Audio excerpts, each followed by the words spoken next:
এই মুহূর্তে মোবাইল দিয়ে ভিডিও এডিট করা 5টি সেরা অ্যাপ নিয়ে আলোচনা করব। তার মধ্যে কিছু ফ্রি অ্যাপ রয়েছে, কিছু পেইড অ্যাপস রয়েছে। তো যারা মোবাইল দিয়ে ভিডিও এডিটিং করতে চান তাদের জন্য এই ভিডিওটি অনেক বেশি হেল্পফুল হবে। তাহলে চলুন আর কথা না বাড়ি মূল ভিডিওটা শুরু করি। ভিডিও শুরুতে একটা বিষয় আপনাদেরকে বলি, আমারও যখন মাঝে মাঝে মোবাইল দিয়ে ভিডিও এডিট করার প্রয়োজন হয় তখন আমি আসলে কোন অ্যাপসটা ইউজ করি বা আমার দৃষ্টিকোণ থেকে এই 5টি অ্যাপের মধ্যে কোনটি সেরা সেটা জানাবো একদম ভিডিওর শেষ প্রান্তে এসে। তাহলে চলুন এখন মূল ভিডিওটা শুরু করি।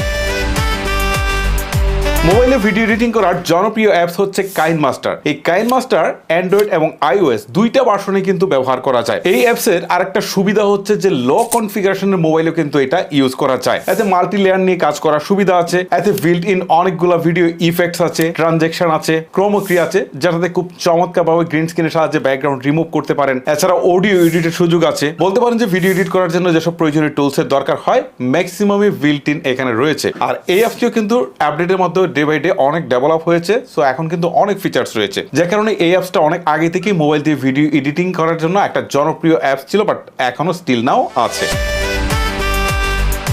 মোবাইল দিয়ে ভিডিও এডিটিং করার আরেকটি জনপ্রিয় অ্যাপ হচ্ছে ইনশর্টস। মূলত সোশ্যাল মিডিয়া কন্টেন্ট ক্রিয়েটার এবং যারা হচ্ছে ডিজিটাল ব্লগার রয়েছেন, এটি কিন্তু তাদের জন্য পারফেক্ট। এর ইন্টারফেসটি কিন্তু বেশ সহজ এবং বৈচিত্র্যময়। মজার ব্যাপার হচ্ছে যে ইনশর্টস এর ম্যাক্সিমাম ফিচার্স হচ্ছে ফ্রি, আর এটিও কিন্তু লো কনফিগারেশনের মোবাইল দিয়ে আপনি চালাতে পারবেন। এর উল্লেখযোগ্য যদি কিছু ফিচার্স এর কথা বলি তাহলে আমি বলবো যে অটো ক্যাপশন রয়েছে, 4K তে ভিডিও এক্সপোর্ট করার সুবিধা রয়েছে, সোশ্যাল মিডিয়ার জন্য বিভিন্ন ধরনের ফরম্যাট রয়েছে, যেমন 1:1, 16:9, 9:16, যা আপনারা খুব সহজেই সেট করতে পারবেন। এছাড়াও এডিটিং এর মৌলিক ফিচার্স এর যে টুলস গুলো রয়েছে সবগুলাই আপনারা কিন্তু এখানে পেয়ে যাবেন, এবং এইটার ইন্টারফেসটাও কিন্তু খুব সহজ। আপনি যদি একবার দেখেন তাহলে কিন্তু আপনি খুব সহজে এটা ইউজ করতে পারবেন।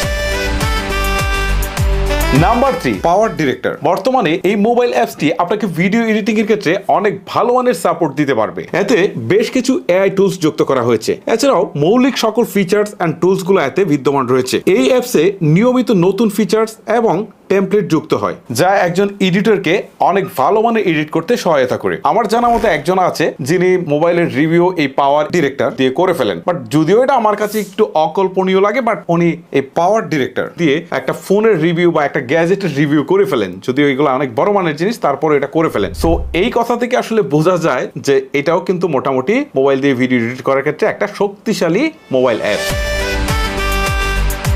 Number 4, Filmora. যারা একটু আগে থেকে ভিডিও এডিট শুরু করেছেন তারা হয়তো বা ফিল্মোরা দিয়েই তাদের জার্নি শুরু করেছেন, সেটা পিসিতে। বাট মোবাইলে যে ফিল্মোরা রয়েছে সেটাও কিন্তু বেশ সমৃদ্ধ। এখানেও কিন্তু হিউজ ফিচার্স আপনি পাচ্ছেন, পাশাপাশি এটার ইন্টারফেসটাও কিন্তু বেশ সহজ সরল। আপনারা খুব সহজেই ড্র্যাগ এন্ড ড্রপ করে কিন্তু এটা ইউজ করতে পারবেন। যদিও এটা ফ্রি অ্যাপস নয়, তারপরে এখানে কিন্তু হিউজ ফিচার রয়েছে এবং প্রতিনিয়ত আপডেটের মাধ্যমে তারা নতুন নতুন ফিচার্স, ট্রানজেকশন সবকিছু কিন্তু অ্যাড করছে। মোট কথা, আপনার যে চাহিদা রয়েছে সেটার অনেকাংশেই এইটা কিন্তু পূরণ করতে সক্ষম। সো যারা এতদিন ফিল্মোরা পিসি ইউজ করেছেন তারা চাইলে কিন্তু এখন এইটা ইউজ করতে পারেন। তো এটা কিন্তু আপনাকে ভালো মানের এডিটিং এ হেল্প করবে।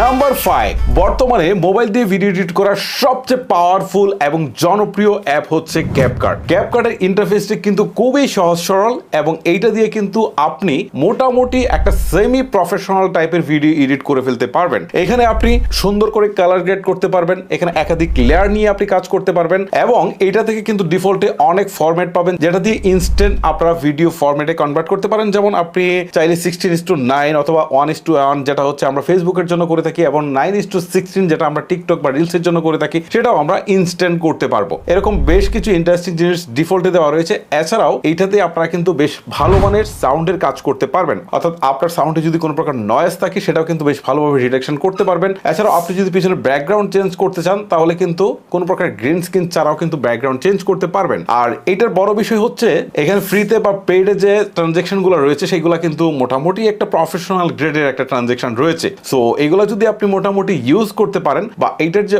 অল ফিচার্স গুলো রয়েছে সেগুলো যদি আপনি মোটামুটি ভাবে ইউজ করতে পারেন, তাহলে আমি আপনাকে গ্যারান্টি দিয়ে বলতে পারি যে একটা সেমি প্রফেশনাল লেভেলের এডিটিং আপনি কিন্তু এই মোবাইল দিয়ে করে ফেলতে পারবেন। আবার অনেককে আমি দেখেছি যারা এডিটিং করেছে এই ক্যাপকাট দিয়ে, দেখে মনে হয়নি যে এটা আসলে ক্যাপকাট দিয়ে করেছে। আমার কাছে মনে হয়েছে যে এটা বাড়ি কোনো পিসি সফটওয়্যার দিয়ে করা হয়েছে। সো এটা সব মিলিয়ে যে ফিচার্স গুলো রয়েছে অসাধারণ, আমি এক কথায় বলতে পারি। আচ্ছা, আমি আপনাদেরকে একটা কথা বলেছিলাম যে আমি যখন মোবাইল দিয়ে কোনো প্রকার ভিডিও এডিট করতে যাই তখন কোনটা ইউজ করি? আমি কিন্তু এই ক্যাপকার্টই ইউজ করি, আর এইটা আমার কাছে বেস্ট সফটওয়্যার মনে হয়। আর আমার কাছে মনে হয় যে এই মুহূর্তে ক্যাপকার্টের আশেপাশে মোবাইল ভিডিও এডিটিং এর কোনো সফটওয়্যার নেই। এটা দিয়ে 4K রেন্ডারিংও করা যায় এবং রেন্ডারিংটা কিন্তু খুব দ্রুত হয়, অর্থাৎ এক্সপোর্টটা কিন্তু খুব দ্রুত হয়। তো সব মিলিয়ে আপনি যদি আমাকে প্রশ্ন করেন যে 5টা অ্যাপ নিয়ে আপনি কথা বললেন, তার মধ্যে কোনটা আপনার দৃষ্টিতে বেস্ট, বা আমি যে কোনো একটা নিয়ে কাজ করতে গেলে কোনটা নিয়ে কাজ করবো, তাহলে আমি শুধু ক্যাপকার্টের কথা আপনাদেরকে বলবো। সো গাইস, এই ছিল মূলত আমার আজকের ভিডিও। যদি আপনার কাছে ভিডিওটি ভালো লেগে থাকে তাহলে অবশ্যই একটি লাইক করবেন, আর এরকম প্রয়োজনীয় ভিডিওগুলো রেগুলার পেতে চাইলে অবশ্যই আমাদের চ্যানেলটিকে সাবস্ক্রাইব অথবা পেজটিকে ফলো করে রাখবেন। আজকের মতো আমি হিমেল বিদায় নিচ্ছি। আল্লাহ হাফেজ।